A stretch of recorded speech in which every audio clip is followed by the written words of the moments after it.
What's happening, everybody? On today's show, the Super Bowl is set, and a battle of two former SEC quarterbacks will go head-to-head. We'll discuss that. Also, it was a busy weekend in SEC hoops with the SEC-Big12 Challenge. We'll recap those games. And Bruce Pearl will spend the rest of his life in Auburn, Alabama. We'll discuss his new contract that will keep him at Auburn for a long, long time. Locked on SEC starts right now.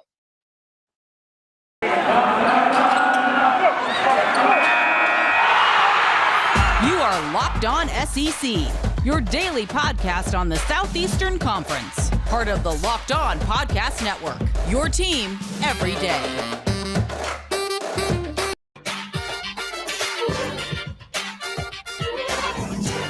And what is happening, everybody? Welcome into Locked On SEC. Great to have you guys along. I'm Chris Gordy. Thanks for making Locked On SEC your first listen every day. Remember, Locked On SEC is free and available on all platforms, including YouTube and at LockedOnSEC.com. You can also follow me. I'm at Chris Gordy on Twitter, or the show is at Locked On SEC. Tons to jump into. Let's do it. Let's go around the conference. Boots out to the right. Interception. Makes the handoff. Throws. What a catch. Around the conference.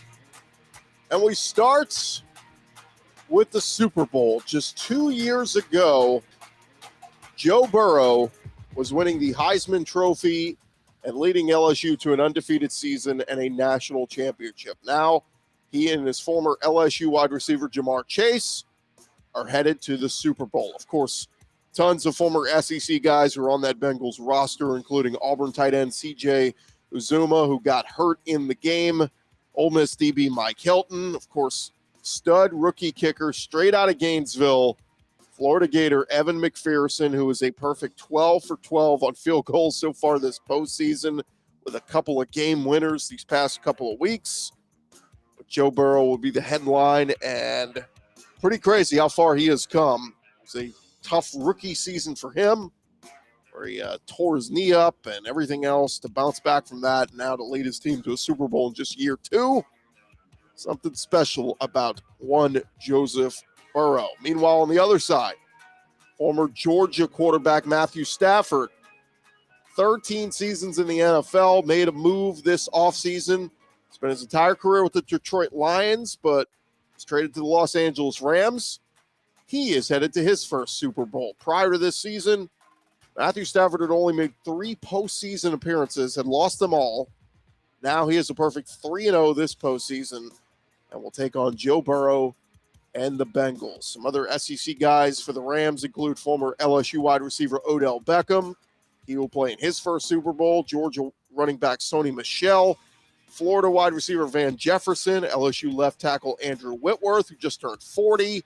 Alabama D lineman A'Shawn Robinson. Of course, Von Miller, who played at Texas A&M, but technically he played in the Big 12, not the SEC. That was before they came over. But 27 guys in total from the SEC are on Super Bowl rosters. But the headline should be a pairing of two former SEC quarterbacks in Burrow and Stafford going head-to-head. In SEC Hoops news, Bruce Pearl, he got an extension on Friday at Auburn that will take him through the year 2030. Auburn revealed the details of the extension that Director of AD Alan Green announced on Friday night. Pearl has agreed to an 8-year deal with a base salary of $5.4 million. Also adds in a $250,000 annual escalator. Pearl said in a school release, "My intent when I came to Auburn was to have enough success for this to be my last coaching job. My family, and I love Auburn University. Auburn will be our family's forever home. I'm humbled and blessed to be your head coach for a long time, War Eagle." As I mentioned Friday night, AD Alan Green took to Twitter to share the video announcement, standing there with Bruce Pearl. He said, "War Eagle, Auburn family, tonight's a great night. Got a big surprise for you. We locked him up." And the camera panned over to reveal Bruce Pearl standing next to him. So some big news for Auburn, as Louisville was kind of sniffing around this past week. They made a coaching change, and some people thought they might lure Bruce Pearl up to Louisville, but Bruce Pearl staying at Auburn and what they're calling a lifetime contract. He will never go anywhere else. So congrats to Auburn fans. He is certainly having a fantastic season with the number one team in the country. Some other news across the SEC. We talked about it on Friday, but Jackson Dart is officially an Ole Miss Rebel. The former USC quarterback had been linked to Lane Kiffin and the Rebels for a while. On Sunday afternoon, Dart made it official, going to Twitter saying farewell to USC and hello to his new fans and teammates at Ole Miss. The Rebels beat out BYU and Oklahoma for Jackson Dart. Now, it was also reported that former USC tight end Michael Trigg is also headed to Oxford. Trigg had 7 catches for 109 yards and a touchdown as a true freshman this year. Trigg confirmed his commitment via social media with a graphic suggesting he'll play both basketball and football at Ole Miss. Some other news on players around the conference. Texas A&M fans, they will say goodbye to Aaron Hansford, who spent the last 6 seasons in Aggieville. He is headed to the NFL draft. The linebacker shared a farewell note on Friday thanking Jimbo Fisher, former DC Mike Elko. He came to Texas A&M in 2016, so he's heading off to the pros. Meanwhile, Treylon Smith, who led Arkansas running backs in rushing yards in 2021, finished second to only KJ Jefferson in rushing. Going 9-4 with the Hogs, Smith decided to enter the transfer portal, and he has announced his new school. He's headed to TCU. Of course, he will replace Zach Evans, who this offseason transferred to Ole Miss. So a lot of musical chairs among players, especially SEC guys. But Treylon Smith head off to TCU. Missouri, their recruiting class, already one of their best in school history. Eli Drinkwitz continues to add pieces to it. On Sunday, Missouri added Louisiana 3-star edge rusher Carmicah Glass. He took to Twitter to reveal he was pledging to Mizzou. Glass is the number 53 edge rusher in the 2022 class. Meanwhile, Tennessee, they're working to wrap up their recruiting class. They picked up another D lineman on Saturday, picking up a commitment from Jason Jenkins out of the state of New Jersey. 6'6", 260 pounds, 3-star prospect. It becomes the 3rd D-line prospect to commit to Tennessee for next season. Alabama, they're looking to add to their coaching staff, and apparently they're looking at Kentucky's offensive line coach Eric Walford for the same position on their coaching staff. Walford would replace Doug Marrone, who was the Tide's O-line coach this past year. Walford moved to Kentucky last year after he had previously coached at South Carolina, so a guy who obviously knows the SEC very well.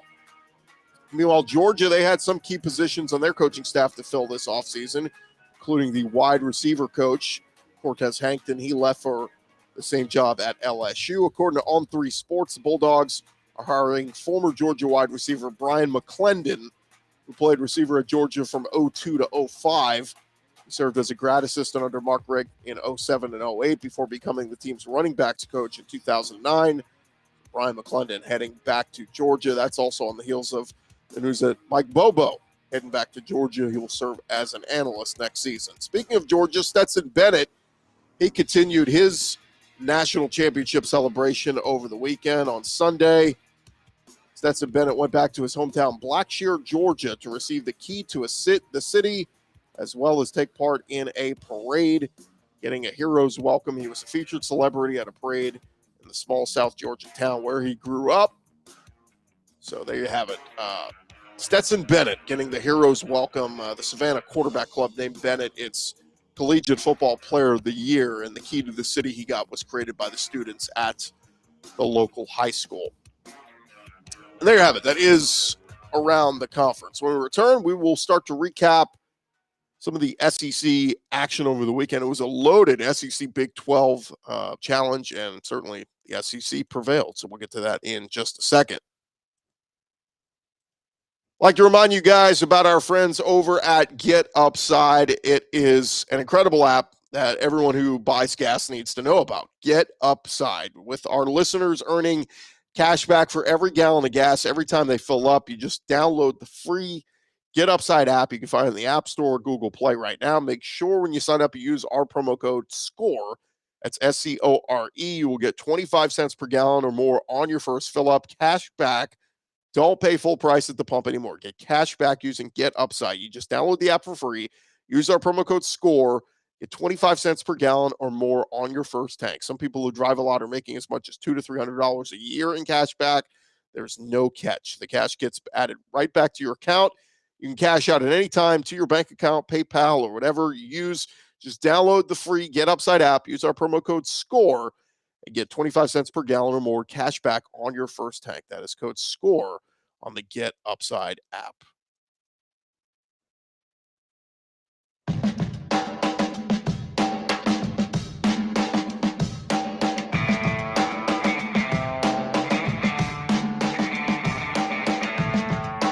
Roll along here, Locked On SEC. Thank you guys for making Locked On SEC your first listen every day. We got a lot we got to get into. I want to recap what was a very busy Saturday in SEC hoops as the SEC was taking on the Big 12 all day Saturday. And the SEC, they went 6-4 versus the Big 12. So bragging rights remain in the Southeastern Conference. Let's run through the losses first before we get to the wins. Number 19, LSU is one of the best defensive teams in the country. They gave up the most points they've allowed all season in their 77-68 loss at TCU. The Tigers trailed by 9 at halftime, but put together a pretty solid second half rally, going on a 20-5 run.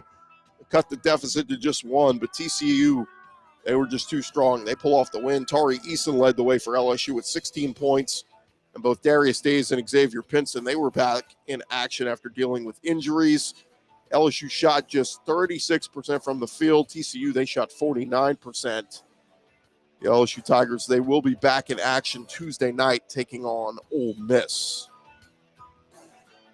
Texas Tech, they're one of the best teams in the country, and man, they looked like it on Saturday as they improved to a perfect 13-0 at home this season, crushing the Mississippi State Bulldogs 76-50. Iverson Molinar, he had 12 points for the Bulldogs, but State made just 4 threes in the game, shot just 39% from the field. It was a rocking atmosphere in Lubbock, and State, they were just run out of the building. Ben Holland's crew, they have now lost 3 of their last 4. They will look to rebound as they host South Carolina on Tuesday night. One of the most thrilling games of the weekend, the Tennessee Volunteers, led by Rick Barnes, as he made his return back to Austin to take on the Texas Longhorns. The Vols trailed by 17 with 8 minutes to go in the game. But, man, they put together a furious comeback, tying the game with a minute to go.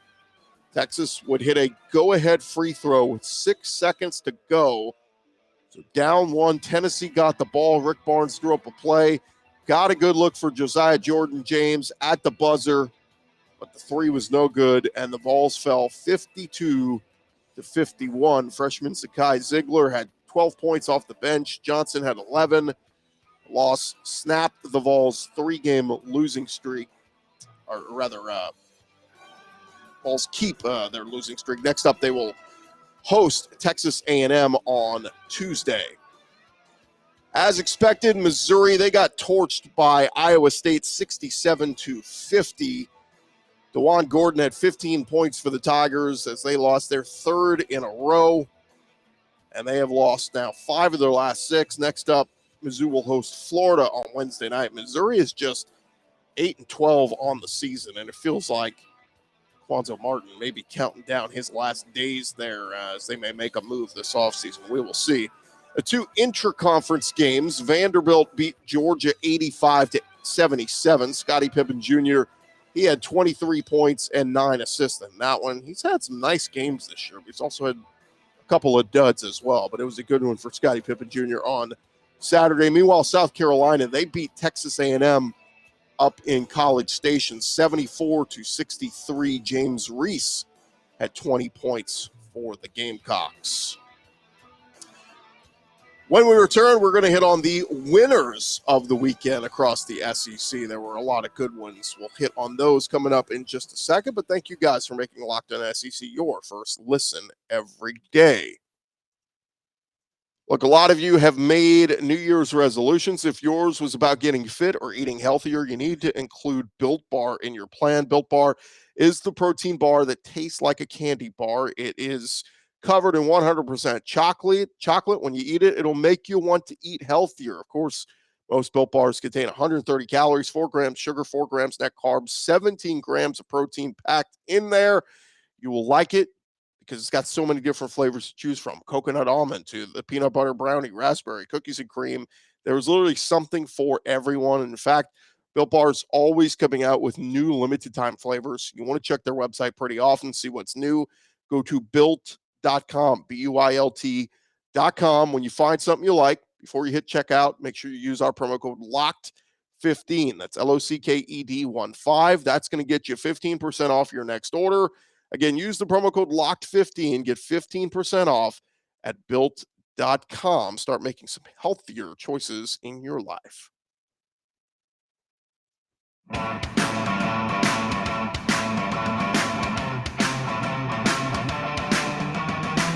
All right, roll along here, Locked On SEC, and we give you all the teams that kind of stuck up the joint over the weekend in the SEC-Big12 Challenge. But now let's get to some of the winners from the weekend in the SEC-Big12 Challenge. To start with Florida, they beat Oklahoma State 81-72.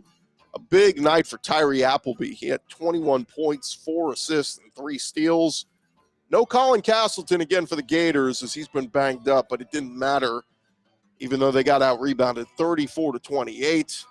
The Gators get the win. Next up for Florida, they will travel up to Mizzou on Wednesday night.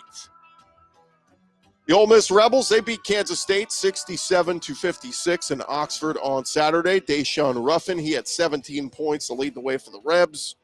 Ole Miss, they are now 10-4 at home this year, just 1-6 on the road. Next up, they will play at LSU on Tuesday. So we'll look to see if they can get their second road win of the year. Arkansas Razorbacks, they took care of business versus West Virginia, beating them 77-68. Audius Toney led the way with 19 points and 7 boards. Jalen Williams, he had 12 points and 15 rebounds. And J.D. Note had 15 points as well. The Razorbacks shot 45% from the field. And the surging Arkansas Razorbacks, who had lost 3 in a row a couple weeks ago, well, they've now won 6 in a row, and they are red hot. Next up, they will travel to Georgia on Wednesday night, a game they should take care of business. You don't want to look too far ahead because this is the SEC. You get beat on any given night, but one game to keep circled coming up a week from Tuesday. Arkansas will host number 1 Auburn. That is going to be a monster one. Can't wait to see that one. Speaking of number 1 Auburn, they handled up on Oklahoma 86-68. Jabari Smith, he led the way with 23 points and 12 rebounds. Walker Kessler had 21 points and 9 boards. Auburn out-rebounded the Sooners 41-29. Auburn is just so good offensively and defensively. They dominate the glass. They had 9 steals as a team, 6 blocked shots, 4 of those coming from Kessler. And Auburn is now 20-1 on the season. That lone loss coming way early in the year, double overtime thriller versus UConn back in November. But they will put their perfect 8-0 SEC record on the line on Tuesday night when they play host to Alabama. That environment is going to be rocking at Auburn Arena. Good luck trying to get a ticket to that one. In fact, I was just looking on ESPN's website, and they were saying, you can get in the door for about $320. So, hot ticket for Auburn hosting Bama on Tuesday. And speaking of Alabama, they are just a confusing team to figure out this year. Some days they look inconsistent, and some days they look like world beaters. And on Saturday, well, Bama looked like a world beater as Coleman Coliseum was absolutely rocking, playing host to the number 4 Baylor Bears. Crimson Tide grabbed the early lead, and they put their foot on the gas pedal. Javon Quinterly had 20 points. Jaden Shackelford, he had 19 points and 9 boards. And Jawan Gray and J.D. Davison, they both combined for 29 points off the bench. They were really good. And Alabama seemed to make every layup and every close shot. They shot 59% from the field. And the same team that just lost at lowly Georgia a week ago took down the number 4 team in the country and the defending national champs, the Baylor Bears. Nate Oates is a heck of a coach, and if he can get his guys playing more consistently, they will be a very dangerous team come tournament time. But what a resume win by the way, for seeding purposes come March. As I mentioned, next up, a tough road trip to Auburn Arena. And lastly, Kentucky Wildcats straight up dominated the Kansas Jayhawks in Allen Fieldhouse 80-62. John Calipari's crew, they jumped out early and they never looked back. They were up 30 at the half or 20 at the half.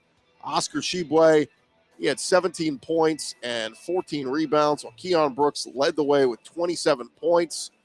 He was 9 for 16 shooting, 9 for 10 at the free throw line. Great game for him. Look, dominating the number 5 team in the country in their house definitely sends a big message, and you should expect the Wildcats will move up in the rankings. Kentucky has won 6 of their last 7. They were 17-4 overall, 6-2 in the SEC. Next up for them, they will host Vanderbilt on Wednesday night, and then a tough road test coming this Saturday at Alabama. Man, it feels like Alabama's getting all the tough games coming their way now. They might be looking back at that loss at Georgia going, what the heck was that? But congrats to Kentucky, congrats to Bama, Auburn, all the teams that picked up victories over some good Big 12 teams over the weekend. Again, those are all big-time resume builders when it comes to the end of the season. And there you have it. That was the recap from the weekend that was across the SEC-Big12 Challenge. And that is just about going to do it for this edition of Locked On SEC. Again, thank you guys for making us your first listen every day. Now you can go make your second listen. Check out the Locked On Bets podcast with your boy Q and Lee Sterling, giving you all the picks that you need. They are also diving into some SEC basketball picks as well, so I'll throw that out there. You find that wherever you find your podcast. And, of course, all the other great podcasts we have talking all things SEC.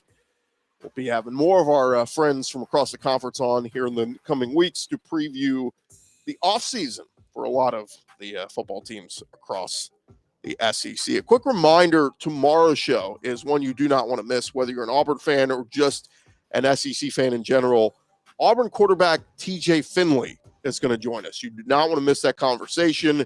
We're going to talk with TJ about was a tough first season at Auburn when he eventually took over for the injured Bo Nix. We'll also discuss Zach Calzada coming in the transfer portal and what the quarterback battle will look like this spring, and get his thoughts on what this Auburn team can look like with a whole bunch of new coaches under Brian Harsin heading into 2022. So again, mark your calendars, mark your subscribe, YouTube, wherever you find your podcast. You don't want to miss our exclusive Locked On SEC conversation with Auburn quarterback TJ Finley coming up on Tuesday's show. I'm Chris Gordy. Thank you guys so much for listening. We'll talk to you tomorrow right here on Locked On SEC.